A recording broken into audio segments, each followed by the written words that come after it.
இரட்சகருமாகிய இயேசு கிறிஸ்துவின் நாமத்தினால் உங்கள் எல்லோரையும் அடியேன் அன்போடு கூட வாழ்த்தி வரவேற்கிறேன். இப்பொழுதும் யாக்கோபு 3வது அதிகாரத்தின் 18வது வசனத்தினை நாம் எல்லோரும் இணைந்து வாசிப்போமாக. நீதியாகிய கனியானது சமாதானத்தை நடப்பிக்கிறவர்களாலே சமாதானத்திலே விதைக்கப்படுகிறது. நீதியாகிய கனி என்றால் விசுவாசமாகிய கனி. கலாத்தியர் 3வது அதிகாரத்தின் 6வது வசனத்தில் வாசிக்கிறோம், ஆபிரகாம் தேவனை விசுவாசித்தார், அது அவருக்கு நீதியாக எண்ணப்பட்டது என்று சொல்லி.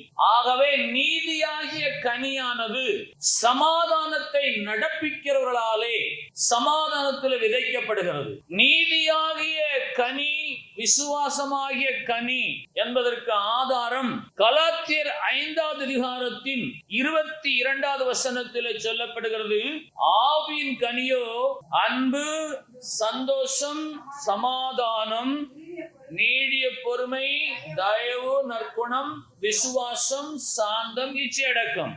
ஆகவே விசுவாசம் நீதியாகிய கனி, சமாதானம் அதுவும் ஒரு நீதியாகிய விசுவாசமாகிய கனி. நான் சமாதானமாய் வாழ்கிறேன் என்று நீங்கள் விசுவாசித்தால் உங்கள் விசுவாசத்தின்படியே உங்களுக்கு சமாதானம் உண்டாகும். அதை நடப்பிக்கிறவர்களாலே சமாதானம் விதைக்கப்படுகிறது.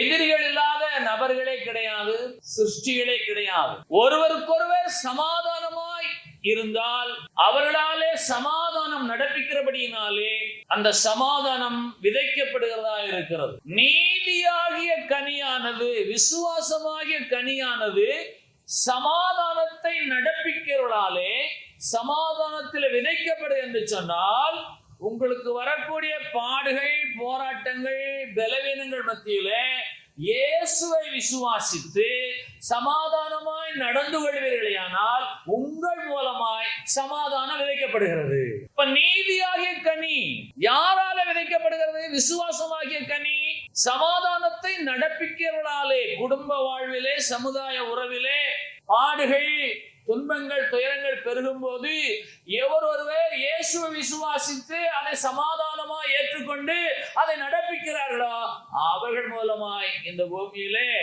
சமாதானம் விதைக்கப்படுகிறது. மத்தேயு 10வது அதிகாரம் 12வது வசனம், பக்கம் 14 புதிய ஏற்பாட்டிலே, ஒரு வீட்டுக்குள் பிரவேசிக்கும் போது அதை வாழ்த்துங்கள். 13வது வசனம், அந்த வீடு பாத்திரமா இருந்தால் நீங்கள் கூறின சமாதானம் அவர்கள் மேல் வர கடவுது. அபாத்திரமா இருந்தால் நீங்கள் கூறின சமாதானம் உங்களிடத்திற்கு திரும்ப கடவுது. நீதியாகிய கனியானது சமாதானத்தை நடப்பிக்கிறவர்களாலே சமாதானத்தில் விதைக்கப்படுகிறது என்றால், ஒரு வீட்டுக்குள் நீங்கள் பிரவேசிக்கும் போது அந்த வீட்டுக்கு சமாதானம் என்று சொல்லி வாழ்த்துங்கள். நீங்கள் வாழ்த்தும் போது அந்த சமாதானத்திற்குரிய பாத்திரவான் அங்கே இருந்தால் அந்த வாழ்த்துதல் அவர்கள் மேல் வந்து தங்கும், சமாதானம் வந்து குடிகொள்ளும். அப்படி இல்லை என்று சொன்னால் நீங்கள் கூறின சமாதானம் உங்களிடத்திற்கே திரும்ப வரக்கடவு என்று சொல்லி இயேசு கிறிஸ்து தம்முடைய சீசர்களுக்கு சொன்ன தெய்வீக ஆலோசனை.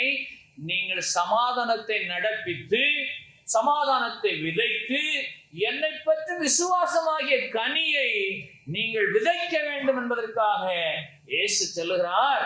நீங்கள் ஒரு வீட்டுக்குள் போன உடனே நீங்கள் முதலாவது உங்களுக்கு சமாதானம் என்று சொல்லுங்கள் என்று சொல்லு. சீஷர்கள் எல்லாம் சிதறண்டு ஓடி போனார்கள். இயேசு சிலுவையில ஜீவனை கொடுத்து அடக்கம் பண்ணப்பட்டு 3ஆம் நாள் உயிர்த்தெழுந்தார். சீஷர்கள் எல்லாம் கலங்கி பயந்து ஒரு வீட்டுக்குள்ள இருக்கையிலே அவர் யோவான் 20வது அதிகாரத்தின் 19வது வசனத்திலே கதவுகள் பூட்டி இருக்கையிலே அவர்கள் நடுவிலே அவர் கடந்து வந்து உங்களுக்கு சமாதானம் என்றார். நீங்கள் ஒரு வீட்டுக்குள் பிரவேசிக்கலே அந்த வீட்டுக்குள் சமாதானத்தை கூறுவீர்களேயானால் நீங்கள் சமாதானத்தை நடப்பிக்கிறவர்களாக இருக்கிறபடியினாலே அந்த வீட்டாருக்கு சமாதானம் உண்டாகும். நீதியாகிய கனி சமாதானத்தை நடப்பிக்கிறவர்களாலே சமாதானத்திலே விதைக்கப்படும் என்று சொன்னால், நீங்கள் ஒரு வீட்டுக்குள் பிரவேசிக்கலே அந்த வீட்டாருக்கு சமாதானம் உண்டாகும்படியாய் சமாதானத்தை விதைக்கிறவர்களாய் சமாதானத்தை நடப்பிக்கிறவர்களாய் விசுவாசமாகிய நீதியாகிய கனியை பிறப்பிக்கிறவர்களாய் காணப்பட வேண்டும். சிலர் சில வீட்டுக்குள்ளே வந்தவுடனே அந்த வீட்டுக்குள்ளே பிரச்சனையை மூட்டி விட்டு அமைதியாக சென்று விடுவார்கள்.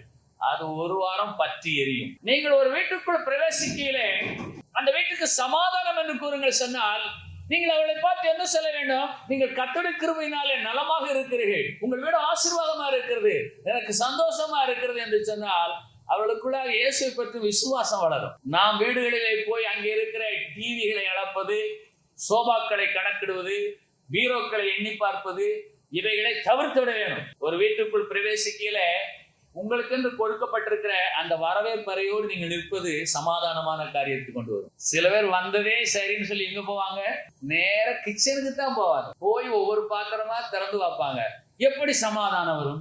எவ்வளவு உறவினராக இருந்தாலும் உடன் பிறந்தவர்களாக இருந்தாலும் சமாதானம் உண்டாக வேண்டும் என்று சொன்னால் நீங்கள் நடப்பிக்கும் விதம் இருக்கிறதே, அந்த விதம் கர்த்தர் இயேசுவுக்கு பிரியமானதா இருக்க வேண்டும். கரங்களை வைக்கலாமா? அதனால நீங்கள் கட்டாயப்படுத்தி உங்களை அழைத்தால் நீங்கள் எங்கும் செல்லலாம். அந்த வீட்டுக்குள் பிரவேசித்து, வாங்க இந்த ரூமுக்கு வாங்க, இந்த ரூமுக்கு வாங்க, இங்க வாங்க, இத பாருங்க, பீரோவை பாருங்க, சேலையெல்லாம் பாருங்க, இது என் நகையை பாருங்க, காட்டினாங்கன்னா பாருங்க. காட்டவில்லை என்று சொன்னால் நீங்கள் வரவேற்பறையோடு நிக்கணும். இயேசு கிறிஸ்து நம்ம வீட்டுக்கு வரான்னு வைங்க, நீங்க என்ன சொல்லுவீங்க? இயேசுவே திடீர்னு வந்துட்டீரே, சொல்லிட்டு வரக்கூடாதா? என் வீடெல்லாம் அலங்கோலமா இருக்கிறதே, என் கிச்சனுக்கு வந்துடாதிரும், நான் சாப்பிட்ட கட்டெல்லாம் அப்படியே இருக்கிறது, நீ பெட்ரூமுக்கும் வர வேண்டாம், அதை விட பாத்ரூம் பக்கம் போகவே போகாதிரும். ஒரு வீட்டுக்குள் நீங்கள் பிரவேசிக்கல உங்களுடைய நிலை என்ன என்பதை இந்த கடந்து வந்த வசனங்கள் சொல்லுகிறது. நீங்கள் பொறாமைப்படக்கூடாது, வயிற்றத்தில் பெறக்கூடாது, வேதனைப்படக்கூடாது, உங்களுடைய வாழ்க்கை அவருடைய வாழ்க்கையோடு ஒப்பிட்டு பார்க்க கூடாது.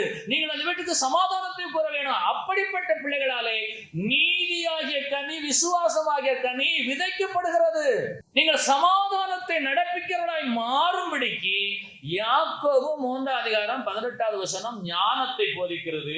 நீங்கள் ஒரு வீட்டுக்குள் பிரவேசிக்கும் போது அந்த வீட்டுக்கு சமாதானம் என்று கூறுங்கள். நீங்கள் ஒரு தொழிற்சாலைக்குள், ஒரு தொழில் நிறுவனத்துக்குள், ஒரு வியாபார ஸ்தலத்துக்குள் பிரவேசிக்கும் போது இந்த இடத்திற்கு சமாதானம் உண்டாகட்டும் என்று சொல்லுங்கள். நீங்கள் சொன்னபடியே அவன் பாத்திரமானா இருந்தால் அந்த சமாதானம் அங்கே தங்கி இருக்கும். இல்லை என்று சொன்னால் நீங்கள் சொன்ன சமாதானம் உங்களிடத்திற்கு திரும்பி வந்துவிடும். இதற்கு ஆதாரம் என்ன என்று கேட்டால், நீங்கள் இதில் வாழ்க்கையில நடப்பிக்க வேண்டும். மிகவும் முக்கியம். சில கிறிஸ்தவர்களை பார்த்து சில சொல்லி இருக்கிறார்கள், நீங்கள் முதலாக எங்கள் கடையில வந்து இதை கொள்முதல் பண்ணுகிறபடினாலே அந்த நாள் முழுவதும் எனக்கு ஆசீர்வாதம் இருக்கிறது, நான் கண்டேன். அப்படிப்பட்ட அனுபவமுள்ள கிறிஸ்தவர்கள் இருக்கிறாரா? நீதியாகிய கனியானது சமாதானத்தை நடப்பிக்கிறவர்களாலே சமாதானத்தில் விதைக்கப்படுகிறது என்று சொன்னால், நீங்கள் சமாதானத்தை நடப்பிக்கிற தேவ பிள்ளையாய் காணப்பட வேணும். ஆகவே நீங்கள் எங்கே சென்றாலும் முதலாவது உங்களுக்கு சமாதானம் என்று கூற கற்றுக்கொள்ளுங்கள். அந்த சமாதானத்தை நடப்பீங்கள். அவர் பாத்திரவானாய் இருந்தால் அவருக்கு சமாதானம் வந்து தங்கும். ரோமர் 10:15 சமாதானத்தை கூறி நற்காரியங்களை சுவிசேஷமாய் அறிவிக்கலுடைய பாதங்கள் எவ்வளவு அழகானவைகள், எவ்வளவு அழகானவைகள். நீங்கள் ஒரு வீட்டிற்கு சென்று சமாதானத்தை கூறினீர்களேயானால் நீங்கள் எப்போது மீண்டும் வருவீர்கள் என்று சொல்லி உங்களுடைய பாதங்கள் அழகானவைகளாய் காணப்படும். கால் வச்சுட்டாளா, அந்த வீட்டுக்குள்ள நுழைஞ்சிட்டாளா, அவ்வளவுதான். அவன் கால் வச்ச இடத்துல புல்லு கூட முளைக்காது. ஆனால் வேதம் சொல்லுகிறது, சமாதானத்தை கூறுங்கள், நற்காரியங்களை சுவிசேஷமா அறிவிங்கள். கர்த்தராகிய இயேசு உங்களை எவ்வளவோ ஆசீர்வதித்திருக்கிறார். அந்த நற்காரியத்தை அவர்கள் உணரும்படியா நீங்கள் அதை நற்செய்தியாக சுவிசேஷமாக அவரிடத்தில் சொல்ல வேண்டும். பொறாமைப்படக்கூடாது, வயிற்றச்சல் பெறக்கூடாது. ஏன்? நீதியாகிய கனியானது சமாதானத்தை நடப்பிக்கிற உங்களாலே விதைக்கப்பட வேண்டியதா இருக்கிறது. யாக்கோபு 3:18 ஆகவே நீங்கள் ஒரு வீட்டுக்குள் பிரவேசிக்கையில சமாதானத்தை கூறி தேவனாய் கர்த்தர் அவர்களுக்கு செய்த நற்காரியங்களை நீங்கள் சுவிசேஷமாக எடுத்து சொல்லி அப்படி ஆசீர்வதிக்கும் போது உங்களுடைய பாதங்கள் அழகானவைகளாய் காணப்படுகிறது. ஆகவே நமக்கு சீர்திருத்தம் அவசியம். கிறிஸ்தவ வாழ்விலே பரிசுத்தமான வாழ்வு வாழ வேணும். போட்டியே இல்லாத, பொறாமை இல்லாத இருதயம் எது என்று கேட்டால் ஒரு இருதயத்தை காட்ட முடியுமா? கதவுகள் பூட்டி இருக்கையிலே இயேசு கிறிஸ்து அங்கே உட்பிரவேசித்து உங்களுக்கு சமாதானம் என்று சொன்னால், அட அறிவெட்ட பசங்களா, என்னை விட்டுட்டு எல்லாரும் ஓடி போயிட்டீங்களா? ஒருத்த நாள் வந்து எனக்காக போராடினீங்க கேட்டாரா? ஏன்? அவர் சொன்ன வசனத்தின்படி அவர் சமாதானத்தை நடப்பிக்கும்படியாய் சீசர்களை பார்த்து என்ன சொன்னார்? உங்களுக்கு சமாதானம் உண்டாவதாக என்று சொன்னார். அல்லேலூயா. ஆகையினாலே நீங்கள் உங்கள் தாய் வீட்டுக்கு போறீர்களோ, உங்கள் தகப்பன் வீட்டுக்கு போறீங்களோ, உங்களுடைய உறவினர் வீட்டுக்கு போறீங்களோ, உடன் வந்த சகோதர வீட்டுக்கு போய் யார் வீட்டுக்கு போனாலும் அந்த வீட்டுக்கு சென்ற உடனே சமாதானத்தை கூறி தேவனாய கர்த்தர் அவருக்கு செய்த நன்மையான ஈவுகளை, நற்காரியங்களை, சுவிசேஷம் நீங்கள் அறிவிப்பீர்களானால் உங்களுடைய பாதங்கள் அழகானவர்களாய் காணப்படும் என்று ரோமர் 10:15 சொல்லுகிறது. அல்லேலூயா. இயேசு கிறிஸ்து தான் நமக்கு முன்மாதிரி. தன்னோடு கூட 3.5 ஆண்டுகள் வாழ்ந்தவர்கள், இலவசமாக புசித்து திருப்தி அடைந்தவர்கள், 11 சீஷர்கள் இப்போது இருக்கிறார்கள். நோயாளிகள் சுகமானதெல்லாம் கண்டவர்கள், பார்வையிடுவதை கண்டவர்கள், அற்புத அதிசயங்களை அவரோடு கூட இருந்து கண்டும் கேட்டும் உணர்ந்து என்று பெருவனும் சுவிசேஷத்தில் எழுதப்பட்டிருக்கிறது. அப்படிப்பட்ட சீஷர்கள் எல்லாம் அவர் விட்டு ஓடி போனார்கள். ஆனால் அவர்களை பார்த்து அவர் கடிந்து கொள்ளாமல் மாறாக சொல்லுகிறார், கதவுகள் பூட்டி இருக்கையிலே உட்பிரவேசித்து அந்த அறையில இருந்த 11 சீஷர்களுக்கும் உங்களுக்கு சமாதானம் உண்டாக்கணும் என்று சொன்னார் என்று சொன்னால், நம்முடைய வாழ்க்கையிலும் நாம் சமாதானத்தை நடப்பிக்கிறவராய் காணப்படும்படியாக பரிசுத்த வேதாகமம் நம்மளை பண்படுத்துகிறது, நம்மளை சீராக்குகிறது. சங்கீதம் 28:3 பக்கம் 686 பழைய ஏற்பாட்டிலே, அயலானுக்கு சமாதான வாழ்த்துக்களை சொல்லியும் தங்கள் இருதயங்களில் பொல்லாப்பை வைத்திருக்கிற துன்மார்க்கரோடும் அக்கிரமக்காரரோடும் என்னை வாரிக்கொள்ளாதேயும். அயலானுக்கு சமாதானமான வாழ்த்தை சொல்லுவார்கள், சொல்லிக்கொண்டே அவருடைய இருதயத்திலே பொல்லாத நினைவுகளால் நிறைந்திருப்பார்கள். இப்படிப்பட்டவர்கள் துன்மார்க்கர்கள், அக்கிரமக்காரர்கள், சன்மார்க்கர்கள் அல்ல. நல்லா இருக்கு, குறைச்சிட்டு போ. நீடோடி வாழ்க வாழ்த்து சொல்லுவார்கள். அவருடைய இருதயம் அது சன்மார்க்கமானதா, துன்மார்க்கமானதா, கிரமமானதா, அக்கிரமமானதா? இந்த சங்கீதம் 28:3 நீங்கள் உங்களுக்கு சொந்தமாக்கிக் கொள்ளும்படியான காலத்தில் நாம் வந்திருக்கிறோம். நீங்கள் ஒரு வீட்டுக்குள் பிரவேசிக்கிறீர்கள், ஒரு நபரை பார்க்கிறீர்கள், அவர் வாழ்த்துகிறீர்கள், அவர் வாழ்த்து சொல்லுகிறீர்கள், சமாதானம் கூறுகிறீர்கள். ஆனால் உங்கள் இருதயத்தில் நீங்கள் எந்த நிலையில இருக்கிறீர்கள்? ஏசாயா 57:21 பக்கம் 864 பழைய ஏற்பாட்டிலே, துன்மார்க்கருக்கு சமாதானம் இல்லை என்று என் தேவன் சொல்லுகிறார். ஏன் இல்லை? நீதியாகிய கனியை சமாதானத்திலே நடப்பித்து சமாதானத்தில் விதைக்க வேண்டிய நீ ஒரு வீட்டுக்குள் பிரவேசிக்கலே ஒருவரை பார்த்து வாழ்த்து சொல்லியும் உன்னுடைய இருதயம் எப்படிப்பட்டதா இருக்கிறது? வாழ்த்து சொல்லுகிறாய், ஆனா பொல்லாதவர்களை சிந்திக்கிறாயே. நீ சன்மார்க்கன் அல்ல, நீ துன்மார்க்கன். நீ கிரமமான வாழ்வாழவில்லை, நீ அக்கிரமமானவன். ஆனபடினாலே துன்மார்க்கனாய உனக்கு சமாதானம் இல்லை. அப்போ இன்றைக்கு உங்களுக்கு சமாதானம் வேண்டும் என்று சொன்னால் நீங்கள் உங்கள் இருதயத்தை பண்படுத்த வேண்டும். நான் என்னுடைய இருதயத்தை சரி செய்ய வேணும். நல்ல நினைவுகளால், நற்காரியங்களால் நான் நிறைந்திருக்க வேணும். இந்த வசனங்களை எல்லாம் வழக்கத்தின்படியே நீங்கள் குறிப்பெடுத்து உங்களுடைய வேத வாசிப்பு நேரத்தில் வாசித்து, இந்த வசனத்திற்கும் என் வாழ்க்கைக்கும் தொடர்பு இருக்கிறதா, இல்லை என்றால் தொடர்பு துண்டிக்கப்பட்டிருக்கிறதா? அயலானுக்கு சமாதான வாழ்க்கை சொல்லுவது எளிது, ஆனால் இருதயத்தில் அவனை குறித்து பொல்லாமை நினைக்கிறது அது துன்மார்க்கம், அது அக்கிரமம். இந்த துன்மார்க்கனுக்கு சமாதானம் இல்லை என்று நம் தேவனாய கர்த்தர் சொல்லுகிறார், மனிதர்கள் சொல்லவில்லை. ஆகவே இன்றைக்கு நான் என் இருதயத்தை சரி செய்து மற்றவர்களுக்கு சமாதானத்தை சொல்ல வேண்டும். பொறாமை, மனிதன் பிறக்கும் போதே அவனுக்கு பொறாமை பிறந்து விடுகிறது. புதிதாக ஒரு குழந்தை பிறக்கிறது, அது ஓராண்டுகள் ஈராண்டுகள் தாயின் பராமரிப்பில் மகிழ்ச்சியாக இருக்கிறது. அதே தாய் இன்னொரு குழந்தைக்கு தாயாகும் போது முதல் பிறந்த குழந்தை இரண்டாவது பிறந்த குழந்தை பார்த்து முகத்தை சுளிக்கிறது. யார் கற்றுக் கொடுத்தது இந்த பொறாமையை? விரோத மனப்பான்மை வளர்கிறது. ஆகவே மனிதனோடு ஒட்டி பிறப்பது பொறாமை என்று வேறொன்றுமே இல்லை. பொறாமையினாலேதான் அவன் காயின் ஆபேலை கொலை செய்தார். பொறாமையினாலே. உடன் சகோதரர், இன்றைக்கு இந்த தேசத்தில் இருக்கக்கூடிய பெரிய வியாதியே பொறாமைதான். மனிதனுக்குள்ள இருக்கக்கூடிய அழிக்க முடியாத ஒரு உணர்வு பொறாமை. ஆகவே நீங்கள் உங்கள் இருதயத்தை சரி செய்து பொல்லாப்பை விட்டு விலகி சன்மார்க்கனாய் வாழ்வது உண்மையானால் நீங்கள் என்ன செய்ய வேணும்? சமாதானத்தை நடப்பிக்கிற சமாதான காரணராய் நீங்கள் மாற வேணும். நல்ல சொல்லாமா? ஆயினாலே சிறு குழந்தைக்கு கோபப்படுவது எப்படி, பொறாமைப்படுவது எப்படி, வயிற்றச்சல் கொள்வது எப்படி என்று எந்த தாயாகிலும் போதிப்பது உண்டா? கிடையாது. அது பிறவியிலேயே பொறாமை கொள்ளுகிறது. உடன் பிறந்த இளைய சகோதரனையோ சகோதரியோ பார்த்து முதலாவது பிறந்த குழந்தை பொறாமைப்படு என்று சொன்னால் மனிதனுக்குள்ளாக சிருஷ்டிப்பிலே இருக்கக்கூடிய ஒரு குணம் பொறாமை. வேதமும் சொல்லுகிறது பொறாமை எலும்புரிக்கி என்று சொல்லி. நீங்கள் பொறாமைப்பட்டால் உங்களுடைய இருதயம் பொல்லாப்பானதைத்தான் சிந்திக்கும். பொறாமைப்படாதிருங்கள். என் தேவனாய் கர்த்தர் எனக்கு கொடுத்த வாழ்வு, என் குடும்பம், என் பலன், என் ஆசீர்வாதம் என்று நீங்கள் விசுவாசித்தால் நீங்கள் சன்மார்க்கர். அதல்ல சொல்லாமா? இல்லை என்று சொன்னால் நீங்கள் துன்மார்க்கர். சங்கீதம் 28:3 படி பொறாமை கொள்ளாதிருங்கள், பொறாமை கொள்ளாதிருங்கள், பொல்லாப்பு வேண்டாம், கிரமமான சிந்தனை. நீதிமொழிகள் 11:18 பழைய ஏற்பாட்டிலே 772வது பக்கம். துன்மார்க்கன் விருதா வேலையை செய்கிறான், அவன் செய்கிறதுனாலே ஒரு பிரயோஜனமும் கிடையாது. துன்மார்க்கன் இருதயத்திலே பொல்லாத நினைவுகளை உடையவன், இவன் செய்கிற வேலைகள் எல்லாம் விருதாவா இருக்கிறது. அதே வேளையிலே நீதியை விதைக்கிறவன் மெய்ப்பலனை பெறுகிறான்.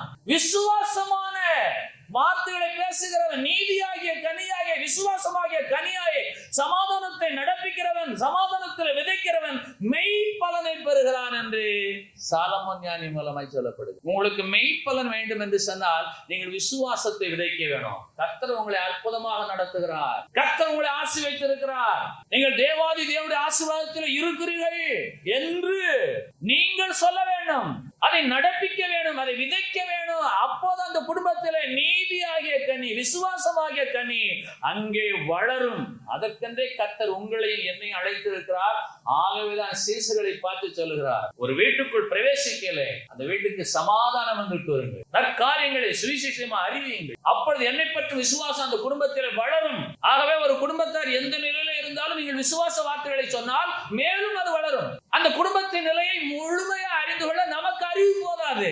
அந்த குடும்பத்தார் எந்த சூழ்நிலை வாழ்கிறார்கள், அவருடைய நிலை என்ன என்பதை நாம் நம்முடைய ஞானத்தினாலே, அறிவினாலே, புத்தினாலே அறிந்து கொள்ளவே முடியாது. அவருடைய உண்மையான சூழ்நிலையை அறிந்திருக்கிற கர்த்தர் அவர் அவர்களுக்கு சமாதானம் கூற சொல்லுகிறார். நீங்கள் சமாதானம் கூறுங்கள். ஒரு கணவனுடைய உண்மையான சூழ்நிலையை மனைவியே அறிய மாட்டாள். ஒரு கணவன் மனைவியுடைய உண்மையான சூழ்நிலையை பெற்ற பிள்ளைகளே அறிய மாட்டார்கள். நீங்கள் ஏன் பொல்லாப்பான இருதயத்தை உடையவளை அந்த வீட்டுக்குள் பிரவேசிக்க வேண்டும்? உங்களுடைய இருதயத்தை பண்படுத்துங்கள். என் இருதயத்தை நான் பண்படுத்த வேண்டும். இந்த வசனமானது உங்களுக்கும் எனக்கும் இதை கேட்கிற யாவருக்கும். ஆகவே ஒரு வீட்டுக்குள் சென்றவுடனே அங்குள்ள குறைகளை சொல்ல வேண்டாம். அது துன்மார்க்கனுடைய வேலை. அவளை புண்படுத்த வேண்டாம். அது அக்கிரமக்காரனுடைய செய்கை. அவளை வாழ்த்துங்கள். அவருடைய வாழ்க்கையை பார்த்து நீங்கள் இருதயத்திலே கர்த்தரை துதியுங்கள். கர்த்தாவே, இந்த குடும்பத்தை எவ்வளவு அற்புதமாக நடத்துகிறது என்று சொல்லி. அப்படிப்பட்ட பிள்ளைகளுடைய பாதங்கள் அழகானவைகள். மீண்டுமாக நீங்கள் எப்போது வீட்டிற்கு வருவீர்கள் என்று சொல்லி உங்களை எதிர்பார்த்தே அந்த குடும்பத்தார் காத்திருப்பார்கள். ஆகவே நீங்கள் எங்கே சென்றாலும் சமாதானத்தை கூற பழகுங்கள்.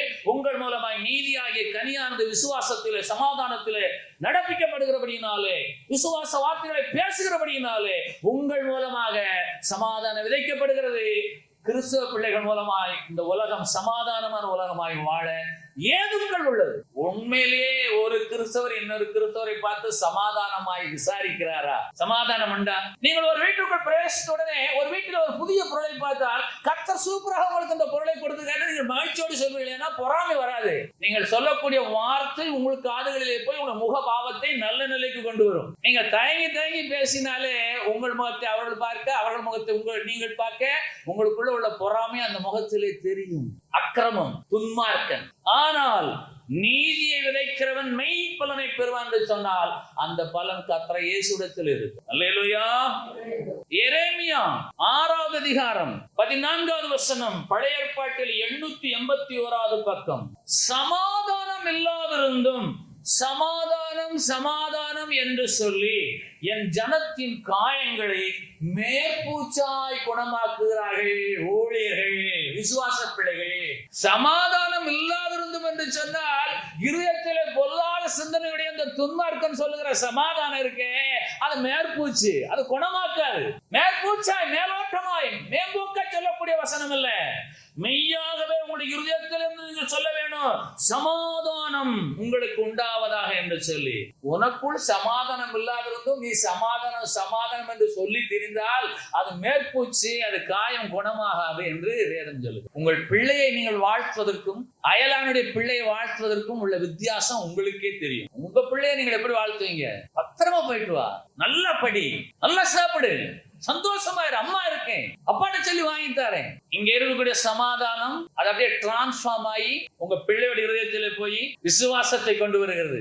தாயை பற்றிய விசுவாசம், தகப்பனை பற்றிய நம்பிக்கை கொண்டு வருகிறது. ஆனால் இங்க வேதம் சொல்வதை கவனிங்கள். எரேமியா 6:14 சமாதானம் உனக்குள்ள கிடையாது. ஏனென்றால் நீ பொல்லாத நினைவுகளை உடையவன், உன் இருதயம் பொல்லாதா இருக்கிறது, நீ துன்மார்க்கன், நீ அக்கிரமக்காரன், நீயே சமாதானமா இல்லை. ஆனா நீ என்ன சொல்லுகிறாய்? சமாதானம் சமாதானம் என்று சொல்லி ஜனங்களை அவருடைய காயங்களை மேற்போச்சாய். இது இன்றைய கிறிஸ்தவ சமுதாயத்தின் சீர்கேடான நிலை.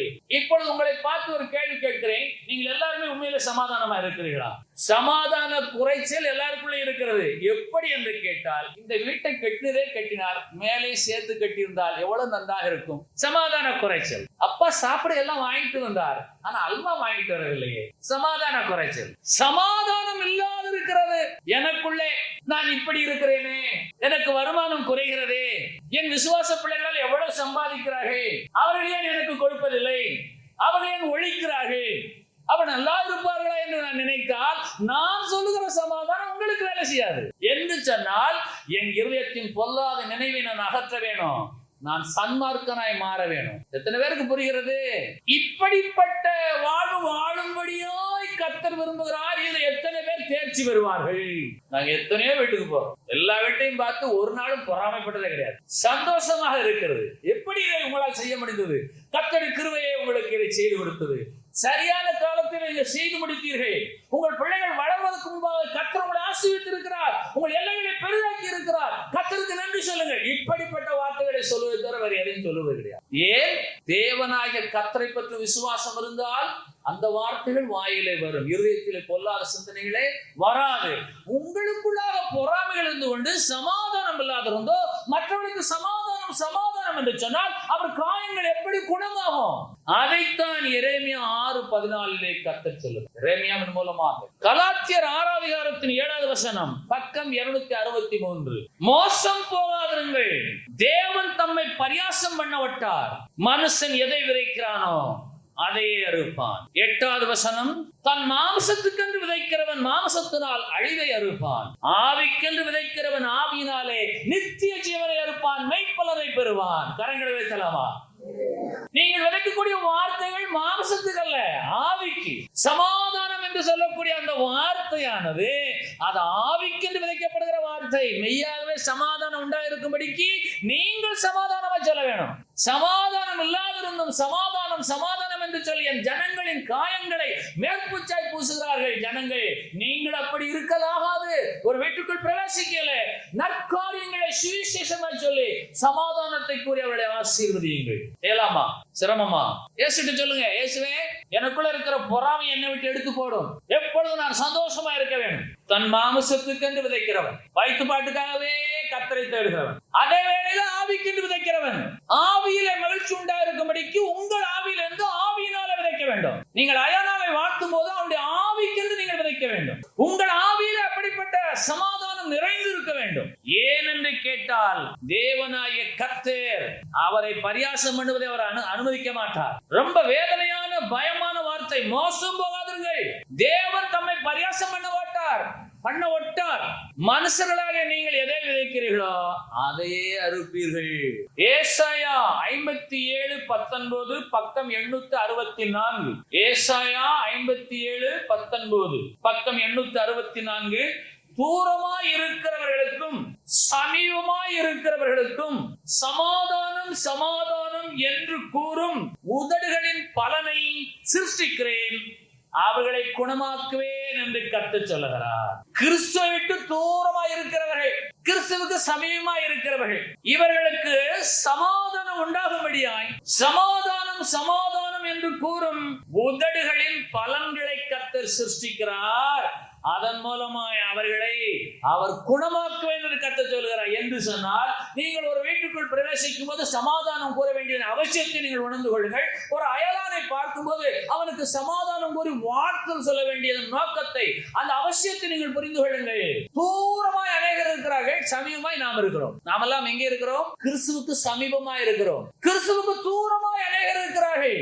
நீங்கள் தூரமாய் இருக்கிறவர்களுக்கும் சமீபமாய் இருக்கிறவர்களுக்கும் சமாதானம் சமாதானம் என்று கூறும் உதடுகளை உடையவர்களாய் உள்ளவர்களாய் காணப்படும்படியா இந்த வசனத்தின் மூலமாய் தேவனாய் கர்த்தர் மீண்டும் உங்களை உருவாக்குகிறார், வணைகிறார், சிருஷ்டிக்கிறார், உண்டாக்குகிறார். உங்கள் வாயின் வார்த்தை மூலமாய் அந்த ஜனங்களை எல்லாம் அவர் குணமாக்க சித்தம் கொள்கிறவராய் இருக்கிறார்.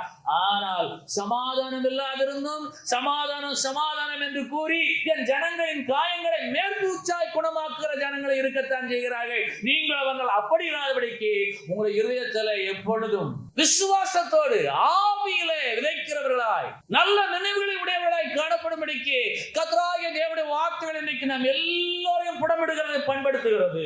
நம்முடைய உடன் பிறந்தவர்களே இன்னும் தூரமாய் இருக்கிறார்கள். அவர்களுக்கு சமாதானத்தை விதைக்க வேண்டிய பொறுப்பை, அவருடைய வாழ்க்கையில சமாதானத்தை நடப்பிக்க வேண்டிய பொறுப்பை, விசுவாசமாகிய நீதியாகிய கனியை பிறப்பிக்க செய்ய வேண்டிய பொறுப்பை கர்த்தர் அவருடைய பிள்ளைகளாக நம்முடைய கருத்தில் வைத்திருக்கிறபடினாலே உங்கள் இருதயத்தை சரி செய்யும்படியாக தூரமாயிருக்கிறவர்களுக்கும் சமயமாயிருக்கிறவர்களுக்கும் சமாதானம் சமாதானம் என்று கூறும் உதடுகளின் பலனை சிருஷ்டிக்கிறேன், அவர்களை குணமாக்குவேன். யார் மூலமா? உங்கள் மூலமா. ஏன்? உங்களை அவர் தெரிந்தெடுத்ததே அதுக்காகத்தான். உங்களை அவர் வேறு பிரித்ததே சமாதானத்தை கூறும்படியாகத்தான். உபாகமம் 4வது அதிகாரம் 7வது வசனம், பழைய ஏற்பாட்டிலே 228வது பக்கம். நம்முடைய தேவனாகிய கர்த்தரை நாம் தொழுது கொள்கிற போதெல்லாம் அவர் நமக்கு சமீபமாய் இருக்கிறது போல தேவனை இவ்வளவு சமீபமாய் பெற்றிருக்கிற வேற பெரிய ஜாதி எது? நம்முடைய தேவனாகிய கர்த்தரை நாம் தொழுது கொள்கிற போதெல்லாம் அவர் நமக்கு சமீபமாய் இருக்கிறார். எத்தனை பேர் விசுவாசிக்கிறீர்கள்? அந்த கர்த்தரை, தேவனாய் கர்த்தரை இவ்வளவு சமீபமாய் பெற்றிருக்கிற வேற தேசத்தார் யாருமே இல்லை, நீங்கள் தான். அவர்தான் தூரமாய் இருக்கிறவர்களுக்கும் சமீபமாய் இருக்கிறவர்களுக்கும் சமாதானத்தை கூறக்கூடிய உதடுகளின் பலனை சிருஷ்டித்து அவர்களை குணமாக்க வல்லவராய் இருக்கிறபடினாலே நீங்கள் அவரை தொழுது கொள்ளுங்கள். நம் தேவனாகிய கர்த்தரை நாம் தொழுது கொள்கிற போதெல்லாம், என் தேவனாய் கர்த்தரை நான் தொழுது கொள்கிற போதெல்லாம் அவர் எனக்கு சமீபமாய் இருந்து உனக்கு சமாதானம் உண்டாக்கிறது என்று சொல்லுகிற என் தேவனாகிய கர்த்தரை போல இவ்வளவு அற்புதமான தேவனை பெற்றிருக்க வேற நபர் யாரும் இல்லை என்று நான் சொல்ல வேண்டும், நீங்கள் சொல்ல வேண்டும். ஏன் இந்த நிலை? அயலானுக்கு வாழ்த்து சொல்லுகிறான், சமாதானமாயிரு என்று சொல்லி.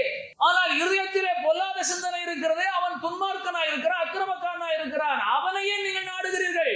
நீங்கள் தேவனாய் கர்த்தரை நோக்கி சென்று அவரிடத்திலே தொழுது கொள்வீர்களானால் அவர் உங்களுக்கு சமீபமா இருந்து உனக்கு சமாதானம் என்று சொல்லுவார். இதுதான் இந்த பூமியிலே நிரந்தரம். ஏன்? அயலான் அப்படி இல்லை, கிறிஸ்தவன் அப்படி இல்லை, உடம்பிருந்த சகோதரனே அப்படி இல்லை, ஊழியக்காரர்கள் அப்படி இல்லை. சமாதானத்தோட போய் வாருங்கள். அவர் சமாதான காரணரா? அவருக்குள்ள சமாதானம் இல்லாத சமாதானம் சமாதானம் என்று சொல்லிக்கொண்டு ஜனங்களின் காயங்களை மேற்பூச்சாய் குணமாக்குறபடினாலே உங்களுடைய காயத்தை குணமாக்கும்படியான வல்லமை இயேசுவிடத்தில் இருக்கிறது. அவரை குறித்து வேதம் சொல்லுகிறது, மீகா 5:5 இவரே சமாதான காரணர், இயேசுவே சமாதான காரணர், அவரே சமாதான காரணர். ஏசாயா 9:6 அவர் சமாதான பிரபு. மீகா 5:5 இயேசு சமாதான காரணர். ஏசாயா 9:6 இயேசு சமாதான பிரபு. எப்படி அவர் சமாதான பிரபு என்று சொன்னால், ஒரு ராஜாவானவர் அந்த தேசத்தின் ஜனங்களுக்கு சமாதானம் வரும்படியாக என்னவெல்லாம் செய்ய வேண்டுமோ அதையெல்லாம் செய்யும் போது அவர் பிரபுவாக, ராஜாவாக எண்ணப்படுவார். இயேசு சமாதான பிரபு என்று சொன்னால் நமக்கு சமாதானம் உண்டாகும்படியான ஆக்கினை அவர் அடைந்தார் என்று சொல்லி ஏசாயா 53:5 சொல்லுகிறது. உங்களுக்கும் எனக்கு சமாதானத்தை உண்டு பண்ண ஆக்கினை இயேசு மேலே வந்தது. அவருடைய தழும்புகளால் நாம் குணமாகிறோம். ஏசாயா 53:5. யோவான் 14:27 மைய பகுதி, என்னுடைய சமாதானத்தையே உங்களுக்கு கொடுக்கிறேன். இயேசு சொல்லுகிறார், உலகம் கொடுக்கிற பிரகாரமாக நான் உங்களுக்கு கொடுக்கவில்லை, என்னுடைய சமாதானத்தையே உங்களுக்கு கொடுக்கிறேன். இவரே சமாதானக்காரனர். சமாதானம் இல்லாத ஆட்கள், தங்களுக்கு தாங்களே கசந்து கொள்ளுற ஆட்கள் சமாதானம் கூறினால் அந்த நபர் மூலமாக உங்களுடைய வாழ்க்கையில சமாதானம் வராது. ஆனபடினாலே நம் தேவனாய் கர்த்தரை நாம் தொழுது கொள்ள போதெல்லாம் நமக்கு சமமாய் இருக்கிற தேவனாய் கர்த்தர் இவ்வளவு பெரிதான ஆசீர்வாதத்தை வேறு யார் பெற்றிருக்கிறார்கள்?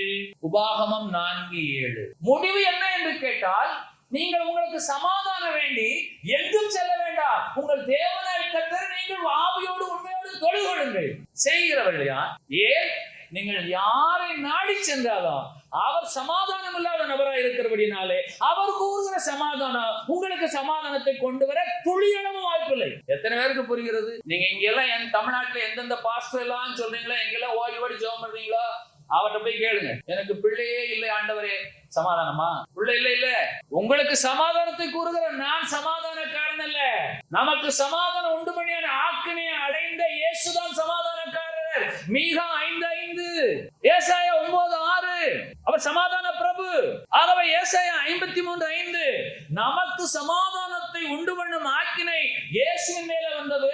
அவர் பட்ட காயத்தின் தழும்புகளால் நாம் குணமாகக்கூடிய ஆசீர்வாதத்துக்குரிய பாத்திரங்கள். யாரிடத்திலும் போய் நீங்கள் சமாதானத்தை வாங்கவே முடியாது. ஏன் என்று கேட்டால் எல்லாரும் சமாதானம் இல்லாத நபர்கள். என்னையும் சேர்த்துத்தான் சொல்லுவேன். நான் சமாதானமா வாழ்கிறேன், சமாதான தேவனுடைய பிள்ளை என்று சொல்லலாம். ஆனால் ஒரு இமைப்பொழுதுல எனக்குள்ளே ஒரு பொறாமை வரும். மனித சுபாவம் விடுமா? பொறாமை வருமா வராதா? நான் சொல்லுகிற சமாதானம் எப்படி உங்களுக்கு சமாதானத்தை கொண்டு வரும்? இதை விட இறங்கி உங்களுக்கு விளக்கம் சொல்ல வாய்ப்பே இல்லை. நீங்கள் யோக்கியர்களா? நான் யோக்கியனா? நான் சன்மார்க்கனா? நீங்கள் சன்மார்க்கர்களா? எல்லாருமே பரிசுத்தத்தை நோக்கி வளரக்கூடிய பரிசுத்தவான்கள்.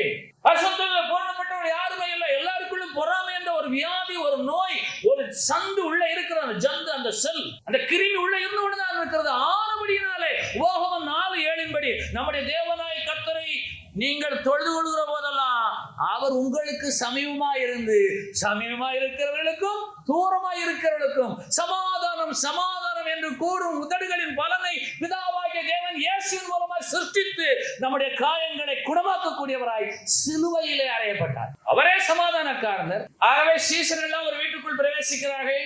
அந்த வீட்டுக்கு சமாதானம் கூறுங்கள் என்று சொல்லுகிறார்.